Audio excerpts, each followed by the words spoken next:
Ya, jumpa lagi bersama kami di Ngupdate, ngobrol ala podcast biar up to date. Saat ini kita sudah memasuki di edisi ke-37, Red Flag Fraud. Apa itu? Nah, kita akan ulas lebih dalam terkait dengan materi ini. Namun sebelumnya, kita akan kenalan langsung dengan para narasumber kita yang kece-kece. Ya, kita langsung saja dengan narasumber kita. Mantap, ganteng-ganteng kan untuk narasumbernya. Nah, mungkin kita bisa kenalan dulu. Ya, perkenalkan saya Brando dari Departemen Investigasi Anti Fraud Management Group. Oke. Kalau saya sendiri Agus, juga sama dari Anti Fraud Management dari Departemen Investigasi. Oke, nah kalau kita tadi dengar ya bersama-sama kalau misalnya dari Departemen Investigasi, ini keren banget ya. Dan mungkin dari updaters mungkin baru pertama kali dengar kayaknya, ternyata ada ya Departemen Investigasi ya, seperti apa sih kerjaannya. Dan mungkin bisa dijelasin, apakah untuk masuk ke bagian investigator harus dari latar belakang hukum atau mungkin yang lainnya mungkin? Kalau sebenarnya sih memang ya baiknya seperti itu mungkin ya. Cuman memang kalau saya dari dulu dari lulus kuliah langsung pernah di MDP-nya di bank swasta lainnya, terus di bank-bank lain pun juga sama. Nah kemudian baru ke Sinarmas, saya mencoba untuk men-challenge diri. Oh ternyata di investigasi juga banyak hal yang pembelajaran yang kita dapat kayak gitu. Jadi teman-teman semua kalau memang mau nih jangan minder dulu, jangan takut dulu ya. Kalau memang berani ya lakuin gitu. Kalau ini bisa ya kenapa tidak, seperti itu. Oke, nah itu ya teman-teman updaters. Saat ini kalau kita ketahui kita ada yang namanya rolling ya untuk karyawannya ya. Seringkali kita bingung nih, aduh aku masuk di sini aku nggak ngerti, nggak paham. Tapi dari sisi lain, dari situ kita bisa belajar tuh sama-sama ya. Oke, learning by doing gitu ya. Oke, kalau dari Mas Brando sendiri? Kalau untuk di Departemen Investigasi khususnya ya, itu memang perlu beberapa bidang.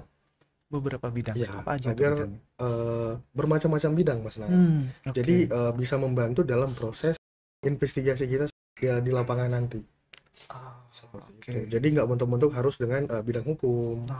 Gitu. Contohnya Mas Agus juga adalah dari biologi ya. Gitu. Jadi kita perlu beberapa bidang seperti itu. Oke, yang penting skillnya lah ya. Ada kemauan juga untuk belajarnya. Nah itu ya, untuk semua updaters yang mau, jangan hanya stay saja di satu tempat, tapi mungkin kalau kita rotasi ke satu tempat-tempat yang lain, kita semakin banyak ilmu yang kita bisa dapatkan. Nah, kita langsung masuk aja nih ke topik kita di red flag ya. Tadi kan kita bahas kalau dari polling banyak yang masih belum ngerti, gitu cewek ya. cowok gitu kan, red flag friendship dan red flag yang lainnya. Sebenarnya red flag fraud itu apa sih, Mas Agus dan Mas Brando? Mungkin bisa dijelasin. Iya. Nah, red flag fraud sendiri itu kan red flag ya, red flag fraud. Ada kata-kata fraud di situ. Nah, red flag fraud itu adalah tanda-tanda atau gejala awal. Gejala awal, oke. Ya, gejala awal adanya potensi fraud yang akan terjadi. Tapi red flag itu bukan bukti langsung ya. Itu. Nah, contohnya karyawan tiba-tiba hidupnya mewah, tapi tanpa ada tambahan penghasilan yang jelas. Oke. Kalau tambahan dari saya ini, jadi kita bicara red flag pasti banyak juga ya orang bertanya-tanya apa sih red flag gitu kan.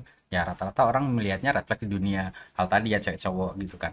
Tapi red flag di sini, red flag fraud itu adalah misalnya contoh gini, kita sebagai karyawan itu harus peduli, aware dengan lingkungan sekitar gitu. Karena adanya apa? Tanda-tanda tadi yang disebutin Mas Brando gitu. Nah, dari tanda-tanda tersebut kita akan lebih aware, lebih peduli dengan ternyata kalau kita misalnya seperti itu, kayak misalnya gini, kita itu bisa mendeteksi asap terlebih dahulu sebelum api itu muncul gitu. Nah, kalau kita sudah bisa mendeteksi asap itu, otomatis itu kan belum menyebar kemana-mana apinya gitu. Nah, ibaratnya seperti itu. Kalau kita sudah bisa mendetek di awal, ini orang sesama karyawan ini bisa saling peduli gitu kan. Jadinya kan akan saling mencegah. Nah, dari situ nanti akan mencegah terjadinya fraud yang lebih besar ataupun bisa meminimalisir kalau misalkan itu pun terjadi tapi tidak melebar kemana-mana kayak gitu sebenarnya. Oke, wah ini sangat menarik ya hubungan dengan red flag sendiri ya.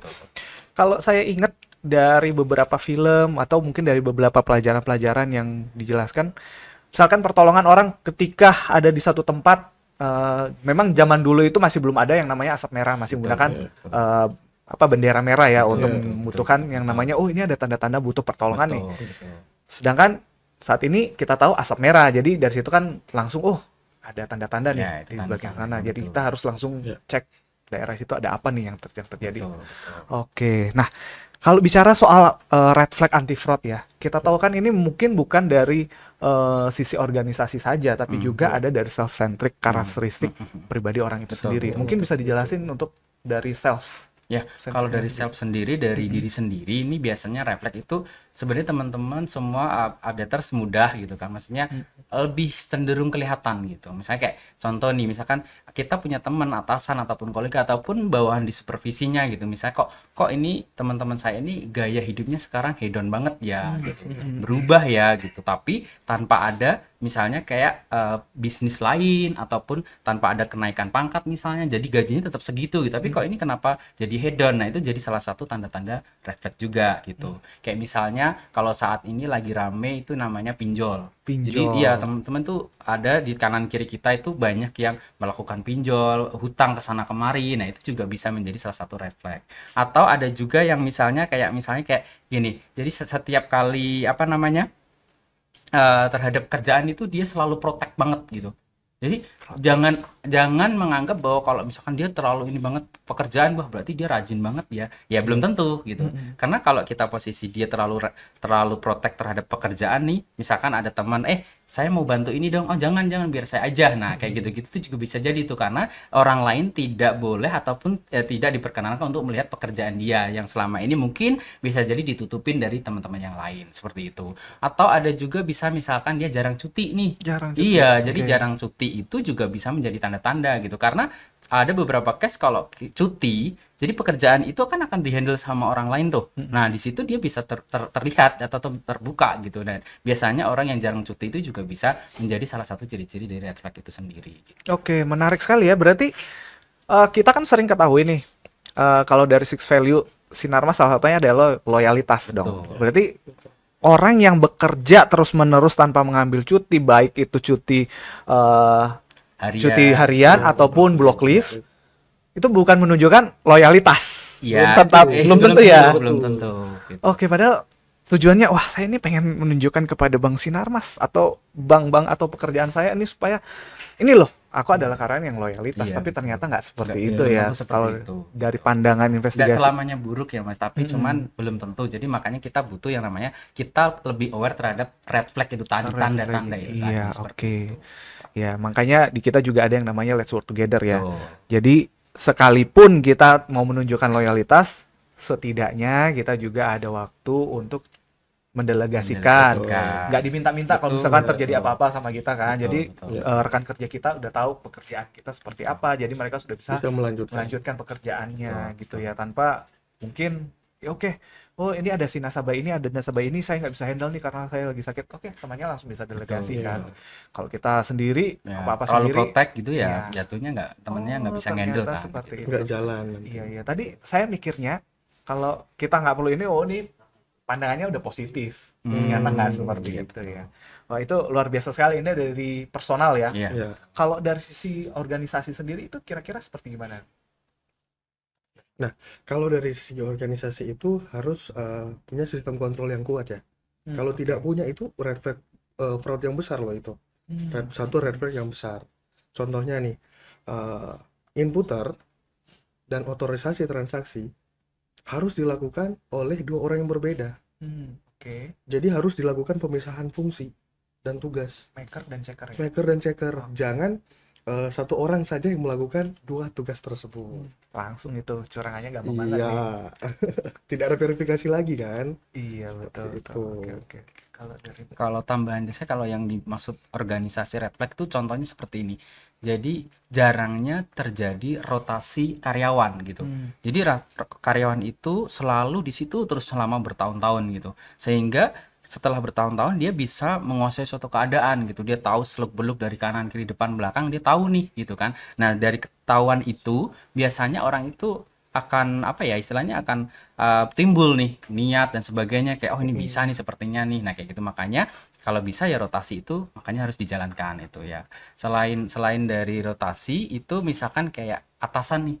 Atasan juga, peran penting dari atasan juga sangat penting gitu. Misalnya kayak atasan ini jangan terlalu permisif terhadap suatu tindakan pelanggaran SOP. Nah, permisif itu apa? Permisif itu melakukan pembiaran atau mewajarkan gitu. Kalau pelanggaran SOP aja sudah dilakukan pembiaran, mewajarkan, otomatis celah untuk karyawan melakukan fraud itu akan lebih berpeluang lagi seperti itu. Oke, berarti kalau dari sisi organisasi sendiri, sang atasan ini Iya, berperan benar, aktif benar, sekali ya benar, untuk iya. menjaga agar supaya anti fraud ini tetap berjalan di. Betul. Karena kan di situ kan dia fungsinya pengawasan juga kan. Iya, oke, betul. Dan termasuk tadi ya, tidak boleh ada maker cekernya itu dalam satu orang saja. Betul, tapi harus dua orang. dipisahkan. Oke, betul. Nah, tadi kan kita udah bahas nih terkait dengan self-centric, terus dari organisasi untuk red flag-nya seperti apa gitu ya. Kira-kira nih, Mas, ada nggak sih dari sisi kisah mungkinnya kayak triangle atau mungkin diamond lah, seperti itu Teori-teori gitu ya. teorinya. Kan yang saya tahu nih mungkin atau dari teman-teman updaters mereka taunya ini apa sih itu triangle, apa sih ini diamond. Betul. Mereka berpikirnya ini lebih kerana Apa itu? Berlian gitu. iya gitu kan, atau produk gitu Iya, kan, betul, triangle betul. ataupun Betul. apalah yang lain, mungkin bisa dijelaskan tadi. Iya. Nah, fraud triangle sendiri itu ada terbagi dari 3 elemen, menjadi 3 elemen. Yang pertama adalah pressure. Nah, pressure ini bisa misalnya itu masalah keuangan. Masalah keuangan bisa jadi karena gaya hidup berlebihan, jadi makanya punya utang. Itu. Yang kedua adalah tekanan pekerjaan. Tekanan pekerjaan. Iya, tekanan Oke. pekerjaan. Dan yang ketiga adalah tekanan sosial dari masyarakat.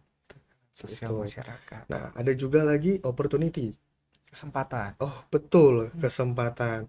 Nah, jadi karena yang bersangkutan sudah lama bekerja di tempat tersebut, tidak dilakukan rotasi-rotasi, maka yang bersangkutan sudah mengetahui nih, ada celah yang tidak mudah untuk terdeteksi atau ketahuan. Karena cuma dia sendiri yang tahu Cuma ya. dia sendiri yang tahu. Oke. Gitu. Nah, dan yang terakhir adalah rationalization. Nah, ini yang selalu dipakai oleh terduga pelaku, oleh pelaku untuk melakukan pembenaran bahwa oh, senior saya Bisa melakukan kok. hal ini juga, bisa kok itu, Dan aman. dan biasanya. aman, dan sudah lama dilakukan oleh yang bersangkutan. Oke, jadi seperti yang tadi disampaikan itu ya, karena kita nggak boleh terlalu kaku nih, harus follow Iya. SOP nih. Iya, Mm. betul. Kan kalau bisa seperti ini, kenapa kita jalanin aja, nggak apa-apa, Iya, jalanin betul. aja. Yang penting kerjaannya beres, nggak ada masalah Iya. gitu kan. Betul. Ternyata tindakan fraud yang Fraud terjadi. Ya, Betul. oke. Dari Mas Agus. Kalau dari saya kan tadi ada yang namanya diamond theory ya. Iya. Diamond theory itu tambahan satu elemen lagi, yaitu balik lagi ke capacity gitu. Iya. Apa sih capacity? Capacity itu skill, kemampuan dari seseorang karyawan gitu. Jadi kalau karyawan tadi kaitannya dengan tidak adanya rotasi, dia terlalu lama di situ gitu. Dia sudah menguasai suatu keadaan itu gitu. Nah, dari situ dia punya kesempatan, punya akses, punya keberanian sehingga dia bisa melakukan fraud gitu. Karena dia sudah bisa nih, oh kalau saya ambil dari sini bisa, ambil dari sini bisa, kanan, depan, belakang, kiri gitu bisa. Ya udah, kenapa tidak kayak gitu. Itu kapasitasnya dia sudah mumpuni untuk melakukan itu gitu. Oke. Jadi, wah ini juga lebih menarik juga ya di bagian di sini ya, diamondnya. Elemen baru. Api, air, tanah. Ditambah dengan diamond. Avatar. Ya, iya. Nggak seperti itu ya, tapi Iya, ini lebih bukan. ke arah ke Bukan. teori fraudnya. Iya. Oke, jadi seperti itu ya teman-teman semua atau updaters. Jangan sampai kita melakukan satu tindakan-tindakan yang mungkin kita rasa oh ini fine-fine aja, ini nggak masalah, tapi ternyata ujung-ujungnya berdampak negatif kepada kita. Oke, kita langsung lihat saja. Katanya ada pertanyaan nih. Nah, pertanyaannya dari Sidarta, yes. Pak, boleh di-share kepada kami case fraud apa yang paling sulit ditangani dan paling sulit dilakukan recovery? Wah, ini pertanyaannya bagus banget nih. Mungkin monggo disilakan. Oke, saya coba jawab ya. Kalau untuk sulit sih sebenarnya ya semua ada tantangannya masing-masing ya. Semua kita dibicara sulit ya. Ya ada challenge, pasti ada tantangan itu gitu. Tapi ya kita harus mau nggak mau harus diberesin kan yang namanya fraud gitu. Tapi kalau kita bicara sulit itu kadang gini, kita dihadapkan dengan nasabah nasabah kita, bank ini kan ya memang dari nasabah misalnya. Tapi nasabah ini kita sudah berikan nih buku tabungan, ATM ataupun fasilitas perbankan gitu kan. Nah, itu kan sudah kita kasih nih untuk fasilitas perbankan ke nasabah gitu kan. Terlalu overtrust jadinya kan. Nah, dari situ akhirnya apa? Dia menggunakan ATM, dia menggunakan si Mobiplus, padahal itu memang fasilitas dari bank kan. Tapi yang menggunakan si nasabah sendiri, tapi memang dengan kadang juga lewat panduan dari si karyawan gitu. Nah, di situ kadang kita juga agak sedikit apa ya, dalam artian kayak menemui sedikit ya agak challenge-nya lebih berat gitu, karena di situ kan uang nasabah kabur tapi bank tidak bisa kontrol gitu loh. Ya kita sudah sosialisasi, kita sudah memberikan arahan kalau jangan sampai ada fasilitas perbankan apapun diberikan kepada karyawan yang menghandle gitu. Tapi ya dengan overtrust tadi akhirnya dikasihkanlah ke karyawan. Nah, akhirnya ya sudah duit itu dipindah bukukan lah dengan alasan misalnya kayak tadi redeem voucher lah, redeem MAP lah, misalkan kayak gitu kan nasabah pasti percaya dong. Tetapi duitnya hilang gitu loh. Nah, itu tantangannya seperti itu sih. Oke, yang menarik sekali ya. Oke, masih ada pertanyaan lagi? Ya, pertanyaan satu lagi dari John Fisher ya. Pangabean. Oke, izin bertanya, kalau seorang yang sebelumnya teridentifikasi fraud ringan, apakah akan seterusnya dicap akan melakukan fraud? Ya, nah dicap fraud ringan itu dalam hal apa dulu? Oke, Gitu. indikasi ringan apa dulu? Ya, Gitu? nah sedangkan fraud itu namanya sudah masuk dalam fraud, tindakan fraud itu tidak ada namanya ringan ataupun berat. Oke. Semuanya disamakan. Seperti itu, tidak ada namanya ringan ataupun berat. Seperti itu. Jadi kalau sudah kena, ya udah berarti dia sudah terindikasi Betul. fraud gitu ya. Betul. Oke, jadi seperti itu. Oke, kita langsung masuk dulu ke materi kita. Oke. Nah, dari sini kita mau bahas nih terkait dengan tadi kan pertanyaan-pertanyaan juga banyak ya. Kita juga udah bahas materi-materinya. Mungkin bisa dijelaskan nggak sih modus-modus nyatanya itu seperti gimana sih yang sudah berjalan saat ini? Kira-kira seperti apa gitu? Saya coba jawab. Kalau kita bicara modus nyata itu banyak sebenarnya ya, Mas. Jadi kalau kita bicara dunia, kalau kita di marketing aja misalnya ya. Iya. Di marketing tuh misalnya banyak yang melakukan bank dalam bank misalnya. Jadi nasabah menabung, tapi duitnya bukan dimasukin ke bank nih, tapi malah dimasukin ke investasi lain dengan alasan nanti bisa dikembangin dia sendiri. Nah, itu bisnis bank dalam bank namanya. Nah, ada juga misalnya mis-selling. Jadi menjual produk di luar yang semestinya gitu. Nah, kayak gitu juga. Terus kayak misalnya kayak dia membuat produk sendiri nih, padahal itu bukan produk bank. Tapi itu dia buat-buat sendiri, kayak misalkan dia janji bunga tinggi, terus habis itu nanti dapat cashback lah, atau dapat hadiah misalnya dalam bentuk uang atau dalam bentuk barang. Nah, seperti itu sering. Terus ada juga misalnya seperti ini, titip setoran nih. Ini tidak berlaku di ini saja, semua lini, semua divisi bisa terjadi seperti ini gitu. Jadi pada titip uang setoran, tetapi tidak seharusnya orang yang dititipin itu sesuai prosedur gitu. Jadinya uang itu karena yang dititipin butuh, akhirnya dipakai secara pribadi. Nah, itu menjadikan salah satu contoh-contoh dari fraud kayak gitu. Oh, oke. Iya. Nah, untuk dari sisi operasional tadi kan Mas Agus menjelaskan dari sisi marketingnya ya. Iya. Nah, ini kalau untuk dari sisi operasional. Nah, dari sisi operasional itu ada juga contoh nih manipulasi biaya.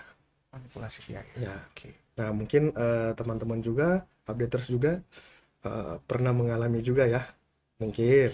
Nah, ini ada kwitansi yang dimarkup oleh yang bersangkutan. Jadi tidak sesuai yang diajukan dan yang dikeluarkan itu tidak sesuai dengan kebenarannya. Klaim fiktif ya. Klaim fiktif, betul. Oke. Jadi harganya yang tertera di situ tidak sesuai. Seperti itu. Ataupun data-data lainnya itu tidak sesuai dengan yang terjadi di lapangan. Seperti itu. Nah, ada juga rekayasa pemindahan dana rekening, pemindahan dana dengan menggunakan rekayasa dokumen. Nah, jadi ada contohnya ya, ada slip setoran itu bukan diisi oleh nasabah tapi diisi oleh karyawan sendiri. Oke. Seperti itu. Jadi tidak ada jadi memang dilakukan diisi sendiri sama karyawan. Seperti itu, bukan nasabah yang melakukan pengisian. Betul. Oke. Betul. Kalau tidak ada sistem, kita lakukan secara manual, itu pasti banyak sekali dong. Iya, Iya, celahnya betul, banyak, pasti betul. celahnya banyak. Sedangkan ada sistem aja, Tuh, masih ada yang ada betul. aja. kecurangan yang Pasti. ada ya gitu ya. Wah, ini menarik sekali ya. Jadi memang tadi juga udah dijelaskan butuh ada maker, ada checker ya. Ya. Jadi ketika melakukan pengisian sistem, input di sistem, harus ada juga yang checker, lihat cek Betul. kembali. Dan kalaupun masih fraud, ya udah pasti organisasinya itu yang melakukan. Organisasinya. Oke, wah ini menarik sekali ya dari updater semua ya kalau kita mau ulik lebih dalam sekali terkait dengan ini. Nah, saya mau tanya nih, sehubungan dengan investigasi untuk red flag Iya, sendiri, kira-kira gimana nih untuk cara penanganan investigasi yang sudah terindikasi red flag? Oke, kalau dari teman-teman semuanya, kalau misalkan sudah ada tanda-tanda nih red flag di lingkungan kita nih misalnya, boleh kita eskalasi dulu ke atasan juga boleh terlebih dahulu. Tapi kalau memang memungkinkan, kalau kan kadang orang nanti kalau ke atasan nanti takutnya gitu kan, Iya, betul. bisa nanti kita dilaporkan ke whistleblower system juga bisa gitu kan. Nah nantinya misalkan gini, kalau kita sudah ada pelaporan nih, kita akan tentunya akan kumpulin data, dokumen terkait dengan pelaporan tersebut gitu. Tentunya kita tidak mau laporan ataupun tanda-tanda itu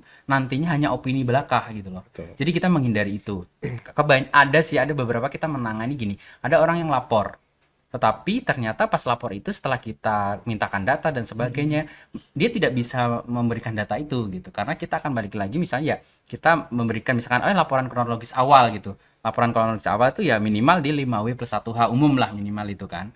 Nah, dari situ dari laporan itu tadi kita mencegah terjadinya yang namanya kita ada kayak nanti jadinya dendam pribadi kayak gitu-gitu. Nah, itu kita menghindari itu. Jadi ya memang laporan-laporan itu nanti ya memang harusnya benar-benar firm gitu kan. Itu ya tuh.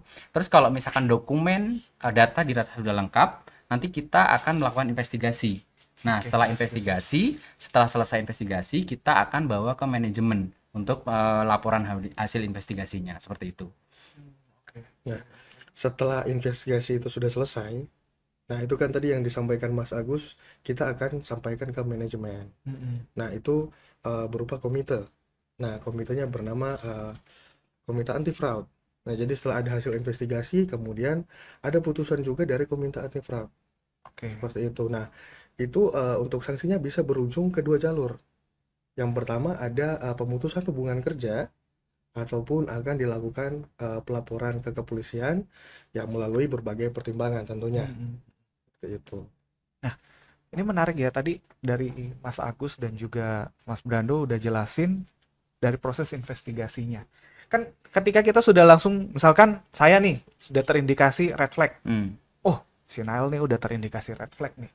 Oke, kita akan telusuri, kita akan investigasi lebih lanjut. Dan kalau misalkan dari sisi sayanya dong, oh aku kayaknya sudah dimata-matain nih dari tim investigator anti fraud nih. Pasti aku langsung menghindar dong. Oke, aku coba menghilangkan jejak, aku nggak melakukan fraud dulu nih. Tapi di sisi lain aku coba cari celah yang lain. Nah, sebenarnya menjadi pertanyaan aku seperti ini sih. Kira-kira proses investigasinya itu berapa lama sih yang sering terjadi ketika kita melakukan penyelidikan dari si yang terindikasi red flag ini? Nah, kalau untuk masalah waktu yang terindikasi ya, waktu investigasi ya. Nah, investigasi itu kita memang tergantung dari untuk case-nya sendiri. Kita melihat case-nya ini sebesar apa dan serumit apa gitu. Nah, itu yang pertama. Jadi kita harus melihat dulu ini case-nya apa ya gitu. Baru bisa kita simpulkan ini untuk waktunya kapan gitu bisa kita selesaikan untuk case-nya sendiri. Oke, baik, kita mungkin langsung ke updaters dulu ya. Updaters saat ini ada pertanyaan lagi kah? Dari yang namanya Safira, karena di sini juga ada nama Safira, jadi saya kira dia, ternyata orang yang berbeda. Oke, dari Safira, Pak mau bertanya, apakah terdapat limit kerugian dalam case fraud yang bisa atau harus diinvestigasi anti fraud? Atau semua limit kerugian dalam case fraud harus diinvestigasi anti fraud? Oke, saya coba jawab ya. Kalau untuk limitnya sendiri itu memang sebenarnya kita memang ada limit ya. Ada limitnya yaitu 1 miliar ya. Jadi kalau misalkan ini baru kita investigasi. Cuman kalau yang melakukan fraud itu level manager seberapapun kita bisa melakukan investigasi seperti itu. Nah, tapi gini juga, kadang laporan cabang itu karena kita itu kan menganut paham namanya zero toleran terhadap fraud ya. Betul. Jadi seberapapun ya kalau memang itu memungkinkan untuk diinvestigasi akan diinvestigasi gitu. Nah, nantinya ujungnya apa ya, laporan akan kita kasih ke manajemen. Nah, sanksinya ya akan diberikan sesuai dengan keputusan dari manajemen dan sesuai dengan SOP yang berlaku seperti itu. Tadi disebutkan dari Mas Agus kan limit. Iya. Hati-hati ya teman-teman, jangan karena limitnya cuma limitnya 1 M kecil, kok. Ya udahlah, berarti aku masih bisa dong 1 juta. 1 juta gitu. Atau mungkin klaim fiktif kacamata, Betul. klaim fiktif gigi dan sebagainya. Ini kan yang sering terjadi juga Iya, ya dari betul. karyawan. Nah, itu hati-hati, jangan sampai cuman gara-gara klaim-klaim yang nggak jelas itu kayaknya kita terindikasi fraud. Nah, Tapi jangan salah loh Mas Nael. Oh, gimana? Ada mau dia berapapun ya angkanya, 500.000 bahkan 100.000 pun pernah loh Pernah. diberikan iya. sanksi pemutusan hubungan kerja. Wah. Karena Jadi juga jangan dilihat berpikir dampaknya limitnya berapa, juga iya. ya. Betul. Dampaknya juga. Oh, oke. Nah, itu jangan dilihat dari limitnya. Mau berapapun, zero tolerance. Ingat ya, zero tolerance yang namanya tindakan fraud. Jadi teman-teman jangan sampai cuman gara-gara fraud. Kita udah tahu sekarang yang namanya perekonomian global maupun juga dari pasar pencarian pekerjaan saat ini sedang maraknya, susah banget. Jangan cuman gara-gara 500.000, 100.000, terus kita nggak dapat kerjaan, kita bingung, luntung-lantang mau cari kerjaan di mana-mana, sudah nggak diterima. Nah, seperti itu ya, jangan sampai hal ini terjadi. Syukuri aja apa yang sudah kita punya, syukuri aja kalau udah dapat pekerjaan, kerjakan sebaik-baiknya, dan jangan sekali lagi melakukan tindakan fraud.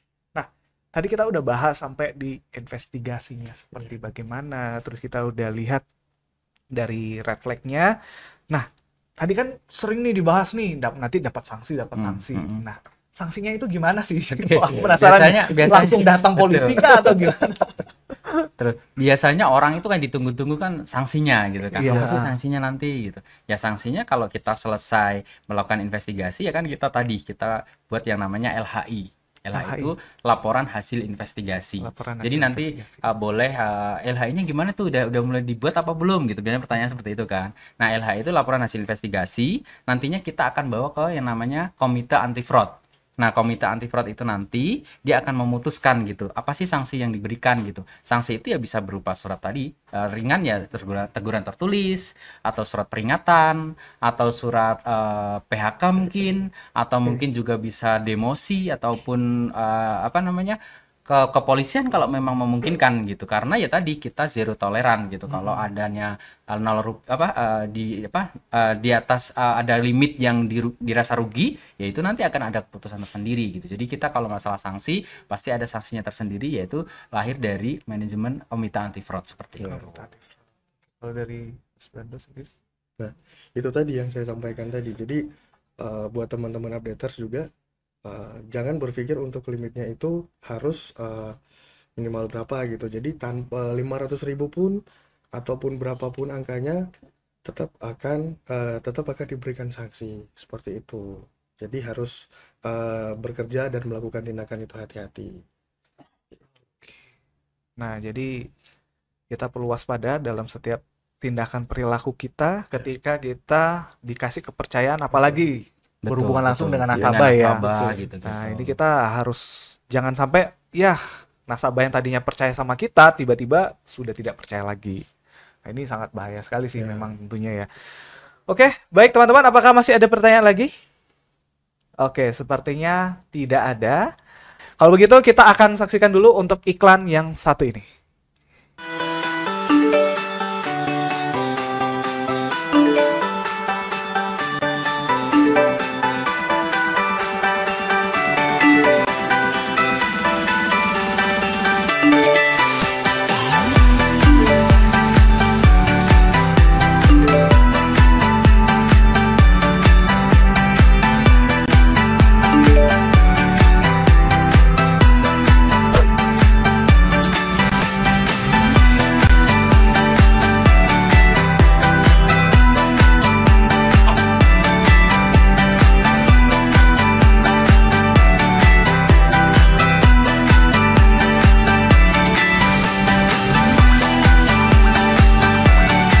Ya, Jadi buat updater semua yang masih belum follow WA channel, mohon agar segera di follow WA channelnya. Nanti dari admin akan chat di grup, bukan di grup ya, maksudnya di kolom chat, link ataupun langsung ke WhatsApp channelnya. Jadi dari sini teman-teman akan bisa mendapatkan informasi sehubungan dengan event-event maupun ada lowongan-lowongan internal dan juga quiz-quiz dan sebagainya akan tentunya berhadiah dan menarik-menarik.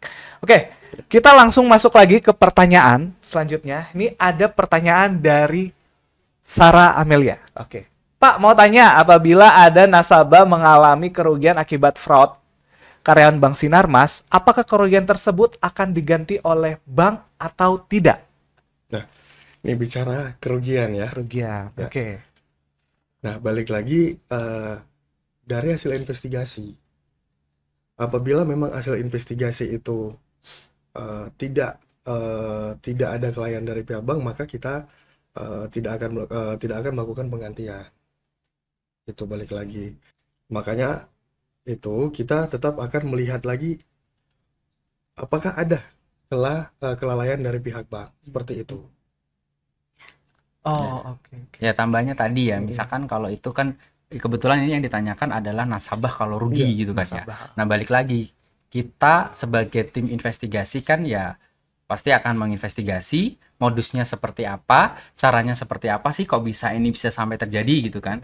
Nah kita akan menuangkan apapun itu yang terjadi pada saat itu, kejadian pas waktu fraud itu seperti apa. Nah tadi balik lagi ke tadi gitu, biasanya manajemen juga akan melihat seperti ini, oh ini itu ada kesalahan nggak sih di sisi kita gitu, terutama kalau kita bicara nasabah ini, terutama di operation ya, karena yang menjalankan kan kebanyakan operation nih. Nah ada yang beberapa case tadi yang biasanya sering terjadi itu kan ini tidak si pelaku ini, terduga pelaku ini dia berdiri sendiri gitu loh. Jadi kita tidak dari sisi perbankan kadang juga tidak bisa kontrol akan hal itu gitu. Contoh tadi tadi di awal saya bilang bahwa kayak misalkan dia pinjam si Mobi Plus. Si Mobi Plus itu kan misalnya dia, Bu, Pak, aku ini ada misalkan ada tuker redeem si Mas Point lo, misalkan ada redeem voucher lo, tapi harus menggunakan si Mobi Plus. Nah, sedangkan si Mobi Plus itu kan memang sudah sepenuhnya digenggam dan dikuasain oleh nasabah. Nah, itu kan di luar kontrol bank, biasanya seperti itu. Nah, manajemen itu biasanya juga akan mempertimbangkan itu gitu. Nah, itu kan kuasa penuh di nasabah gitu. Nah, sebagai bank juga kontrolnya bagaimana? Ya kan itu yang menjalankan itu. Tapi tentunya kan kita sudah memberikan misalkan kayak SMS notifikasi, kayak email notifikasi bahwa ini ada pemberitahuan ada uang keluar loh seperti itu. Nah, kecuali kalau ada case-case nasabah yang seperti ini nih, misalnya dia mau ada pemindah bukuan atau dia keluar ke bank lain, tapi dengan menggunakan slip transaksi misalnya, ya kan, transaksi penarikan misalnya, ternyata itu tadi yang dibilang Pak Branda ada manipulasi gitu. Si pelaku itu memberikan tanda tangan di formnya tersebut. Tapi tanda tangan itu setelah kita konfirmasi ke nasabah itu bukan tanda tangan nasabah gitu. Itu tanda tangannya jadi-jadian istilahnya gitu kan. Nah, nanti itu bisa kita bandingkan. Nah, seperti itu biasanya juga manajemen akan membandingkan, oh ini salah di operation, salah di bank. Nah, seperti itu biasanya jadi akan dilakukan penggantian gitu. Rata-rata yang kita tangani seperti itu gitu. Tapi memang semua keputusan kan semua dari komite fraud ya, Mas ya. Jadi kita tidak bisa memutuskan nih. Kita sebagai investigasi ya hanya menuangkan apa yang kita temukan di lapangan, investigasinya seperti apa, ya akan nanti manajemen yang memutuskan seperti itu. Oke. Pertanyaan selanjutnya dari Pak Ricci Rudi. Oke. Bagaimana pelaporan fraud jika yang melakukan adalah bawahan kita?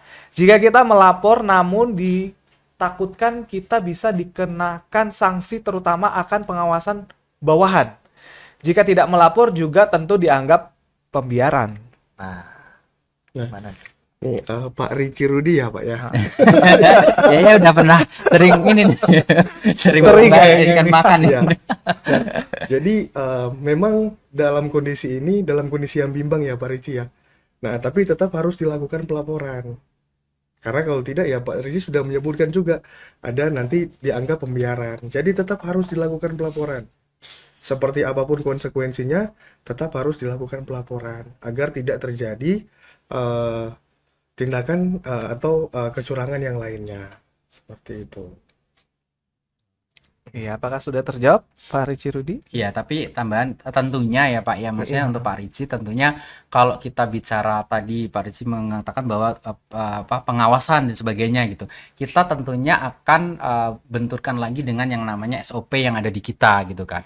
Kalau SOP itu memang dilanggar dan si atasan memang tidak melakukan itu ya pasti ujung-ujungnya juga akan mendapat dampaknya gitu. Iya. Kenapa nggak dilakuin seperti itu Iya, kan? Tapi kalau memang dalam artian itu tidak berjalan ya jatuhnya gitu, lebih ke aduh nanti saya lapor kena juga nih karena ini saya ngawasin nih seperti itu kan. Nah, kita tetap melihat kok Pak, tetap melihat apa istilahnya SOP yang dilanggar seperti apa, seperti itu. Berarti lapor nggak lapor jatuhnya udah red flag aja gitu Iya, ya. betul. Oke. Nah, itu ya, jadi jangan takut-takut. Nggak usah mikir-mikir, kalau sudah terindikasi ya udah jatuhnya udah red flag, langsung lapor aja gitu kan. Mau nggak mau kita juga harus mengutarakan apakah yang terjadi supaya tidak terjadi yang namanya kecurangan. Oke, sudah tidak lagi untuk pertanyaannya. Nah, baik, kalau sudah tidak ada lagi pertanyaannya, mungkin dari saya mau nanya nih buat Mas Agus dan juga Mas Brando. Mungkin kasih tips ya, tips jitu nih. Tips jitu ya. Tips jitu untuk para updaters nih. Kira-kira apa nih supaya tidak terindikasi red flag atau tindakan fraud? Yang pertama itu harus diterapkan prinsip 4 mata ya, atau 4A principle. Jadi semua proses harus dilakukan verifikasi yang jelas, terus bisa terpantau lah. Nah, dan kemudian yang kedua, monitoring secara berkala dan objektif. Nah, agar menjadi pembelajaran dan perbaikan untuk tim bisa ada perbaikan. Itu. Yang ketiga, itu harus dibuat transparansi dalam tim tersebut supaya tim tersebut bisa meningkatkan kerjasama atau kolaborasi, kemudian juga inovasi dan kreativitas dari tim tersebut. Mungkin itu dari saya. Oke, kalau dari saya tentunya karyawan itu satu hal yang sangat dibutuhkan itu tentunya integritas ya Mas ya. Integritas. Jadi setiap karyawan memang harus punya integritas dari diri kita masing-masing, sehingga ya kalau kita sudah punya integritas ya kalau saya fraud berarti saya nggak bagus dong gitu. Misalnya kayak saya juga dari sini gitu kan, misalnya saya bekerja di sini, bahkan mungkin ada yang sudah lama gitu kan. Kalau cuman hanya apa istilahnya kayak hanya sesekali untuk keenakan sesekali gitu kan, kayak aduh sayang banget nih gitu. Nah, itulah pentingnya integritas, itu yang pertama. Terus yang kedua, kita semua terutama divisi anti fraud management itu menghimbau jangan takut lapor. Jadi jangan takut lapor jika melihat tadi red flag, tanda-tanda fraud ataupun sudah terjadi fraud gitu. Nah, kan ada tuh kanal-kanal yang untuk lapor tuh, misalkan bisa ke WhatsApp ataupun bisa di email di infokan@banksinamars.com. Nah, itu bisa dari situ gitu. Dan yang terakhir, tentunya karena kita bicara tentang red flag itu kita harus aware terhadap lingkungan sekitar. Kita bisa melihat hedonisme, gaya hidup teman-teman semua, mau bawahan, kolega maupun atasan sekalipun is okay gitu. Jadi kita monitor itu tindakannya seperti apa, kelakuannya kok berubah dan sebagainya, tentunya dengan tidak menghakimi tindakan tersebut. Seperti itu kalau dari saya. Oke, mantap sekali ya untuk tips-tips jitu dari Mas Agus dan juga dari Mas Brando. Dengan demikian berakhir sudah untuk ngupdate kita edisi ke-37 dengan di sini saya Nathanael, Brando, Agus. Ya, kami mau pamit undur diri. Jangan lupa saksikan dan terus stay tune di Ngupdate. Ngobrol Apotes biar up to date. Karena di edisi selanjutnya ke-38 kita ada materi Shining Star. Mau tahu seperti apa? Tentu saksikan terus. Jangan lupa follow WhatsApp channel, karena dari WhatsApp channel teman-teman akan tahu informasi-informasi lebih lanjut dari podcast kita selanjutnya. Mungkin itu saja yang mau saya sampaikan. Salam undur diri dan bye-bye. bye.